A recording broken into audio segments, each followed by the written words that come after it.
Welcome to this exploration of magnetism, one of the fundamental forces of nature. Magnetism is the force that arises from moving electric charges. Throughout this presentation, we will discover how moving charges create magnetic fields, understand the mathematical laws that govern magnetic forces, and explore the different types of magnetic materials that exist in nature. By the end, you will have a solid foundation in the basic principles of magnetism and its real-world applications. Magnetism is a fundamental force of nature that arises from the motion of electric charges. Unlike static electricity, which involves stationary charges, magnetism requires charges to be in motion.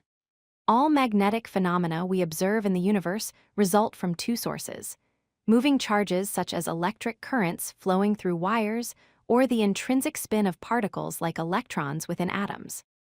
This connection between electricity and magnetism is what makes electromagnetism one of the four fundamental forces in physics. There are two primary ways that moving charges create magnetic fields. First, when electric current flows through a conductor like a wire, it produces a circular magnetic field around that conductor. The direction and strength of this field depend on the amount of current and the distance from the wire. Second, electrons possess an intrinsic property called spin, which is a form of angular momentum. This electron spin creates tiny magnetic moments within atoms. When many of these atomic magnetic moments align together, they can produce the strong magnetic effects we observe in materials like iron. The magnetic field is represented by the vector symbol B, which indicates both the strength and direction of the magnetic force at any point in space. Magnetic field lines form closed loops, which is a unique characteristic that distinguishes magnetism from electricity. Unlike electric charges, which can exist as isolated positive or negative charges, magnetic poles always come in pairs. There are no magnetic monopoles. The strength of magnetic fields is measured in units called Tesla, abbreviated as T, or in Gauss, where 1 Tesla equals 10,000 Gauss. For reference, the Earth's magnetic field is about 50 microtesla, while a typical refrigerator magnet is about 5 millitesla.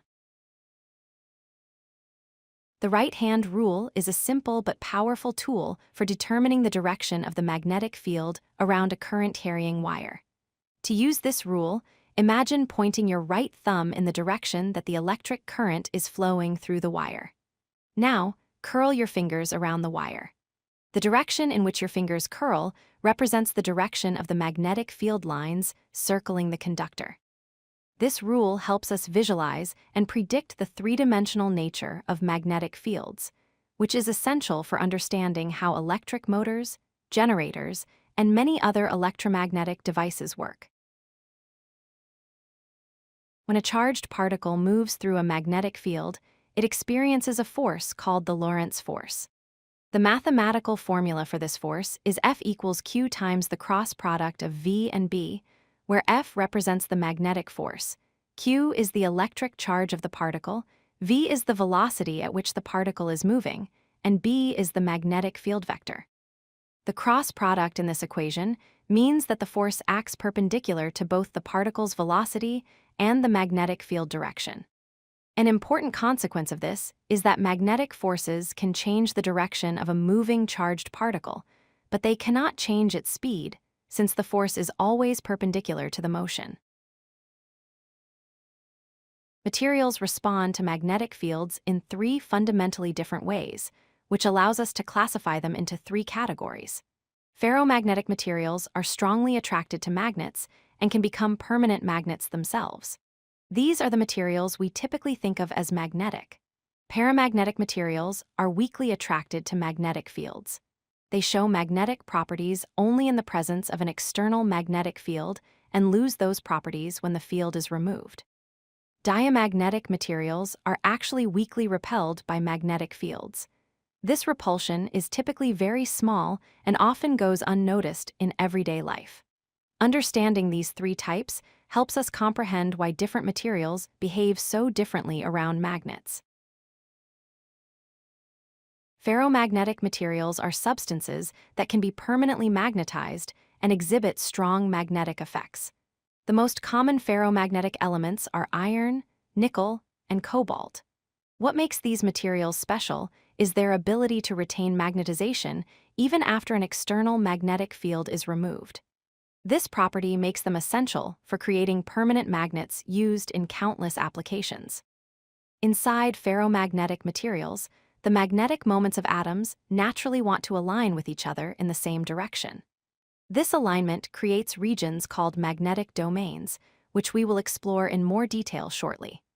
Ferromagnetic materials are used in everything from electric motors and generators to computer hard drives and MRI machines. Paramagnetic materials are weakly attracted to magnetic fields. Common examples include aluminum, platinum, and oxygen gas. In these materials, atoms have unpaired electrons that create small magnetic moments. However, these moments are randomly oriented unless an external magnetic field is applied. When a magnetic field is present, these moments partially align with the field, creating a weak attraction. Diamagnetic materials, on the other hand, are weakly repelled by magnetic fields. Examples include water, copper, gold, and carbon. All materials actually have some diamagnetic properties because the motion of electrons in atoms creates tiny currents that oppose external magnetic fields. However, this effect is usually very small and is only noticeable in materials where it is not overshadowed by paramagnetic or ferromagnetic properties. Magnetic domains are microscopic regions within ferromagnetic materials where the magnetic moments of many atoms are aligned in the same direction. In an unmagnetized piece of iron, for example, the material contains millions of these tiny domains, but they are randomly oriented in different directions throughout the material. Because these domains point in random directions, their magnetic effects cancel each other out, and the material as a whole shows no net magnetization. However, when an external magnetic field is applied, the domains that are already aligned with the field grow larger, while domains pointing in other directions shrink. As the field strength increases, more and more domains align with the field direction. Once the external field is removed, some of this alignment remains, which is why the material stays magnetized. This is the fundamental mechanism behind permanent magnets. Magnetism plays a crucial role in countless modern technologies. Electric motors convert electrical energy into mechanical motion using the interaction between magnetic fields and electric currents. These motors power everything from household appliances to electric vehicles. Speakers and headphones use magnetism to transform electrical signals into sound waves that we can hear. The electromagnet in a speaker moves a diaphragm back and forth, creating pressure waves in the air. Data storage devices like hard drives use magnetic materials to store digital information. Tiny magnetic regions on the disk surface represent ones and zeros in binary code. Perhaps one of the most important medical applications is the MRI scanner, which uses extremely strong magnetic fields to create detailed images of the inside of the human body without using harmful radiation. These are just a few examples of how magnetism has become indispensable in modern technology. Let us summarize the key concepts we have covered. First, magnetism arises from moving electric charges, whether that is current flowing through a wire or the intrinsic spin of electrons within atoms.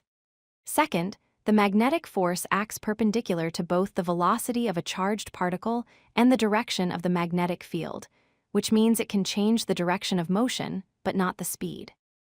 Third, different materials respond very differently to magnetic fields. Ferromagnetic materials are strongly attracted and can be permanently magnetized. Paramagnetic materials are weakly attracted, and diamagnetic materials are weakly repelled. Fourth, the microscopic structure of magnetic domains determines the magnetic properties of ferromagnetic materials. When domains align, the material becomes magnetized. These fundamental principles of magnetism underlie countless technologies that shape our modern world. If you like this video, hit that like button and don't forget to subscribe. Visit codelucky.com for more such useful content.